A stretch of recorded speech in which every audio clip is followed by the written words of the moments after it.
I can't believe you can bring me down.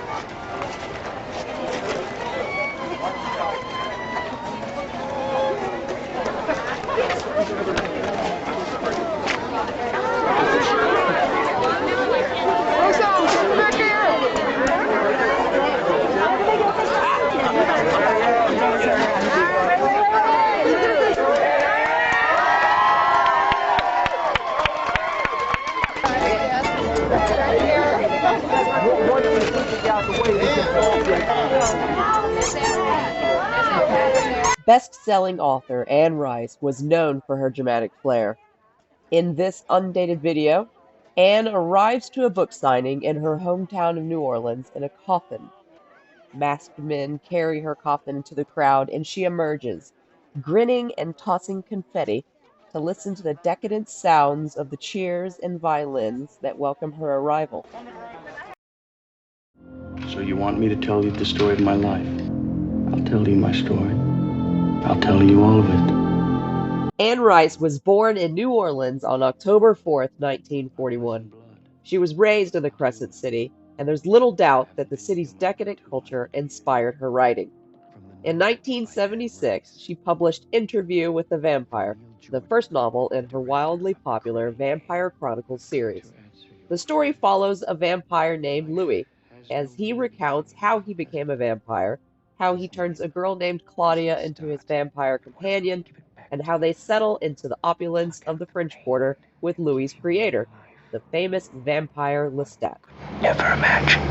I can see you lying on a bed of satin. Lestat persuades Claudia and Louis to travel to Europe in search of other vampires.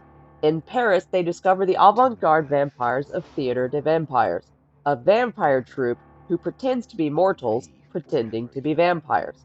However, instead of finding answers to their questions, the trio finds danger. Evil left. And then he took the light of day. Interview with the Vampire became one of the best-selling novels of all time and was adapted into the popular 1994 film starring Brad Pitt, Christian Slater, Tom Cruise, Kirsten Dunst, and Antonio Banderas. The novel is currently being adapted for the smaller screen and is scheduled for release on AMC and AMC Plus later this year. Indiscriminately. Interview with the Vampire is full of lush description and centers on themes of immortality, sexuality, power, loss, change, and community. Rice's vampires create communities by exchanging gifts of blood and gifts of words. They indulge in the arts, wear the finest clothing, and tour the world. They play with their food and feast together. They explore their sexuality and bond over blood and autobiographies. They violently vie for power, lament the loss of their mortal lives and their loved ones, and experience change at a primal level, all while living extraordinary long lives. Interview with the Vampire. Rice published 13 books in the Vampire Chronicles series from 1976 to 2018, but she's authored over 30 novels on a variety of subjects, including religious figures and Christianity. After 38 years of atheism, Rice said her faith came back to her and that she had to stop writing about vampires because they had been a metaphor for lost souls.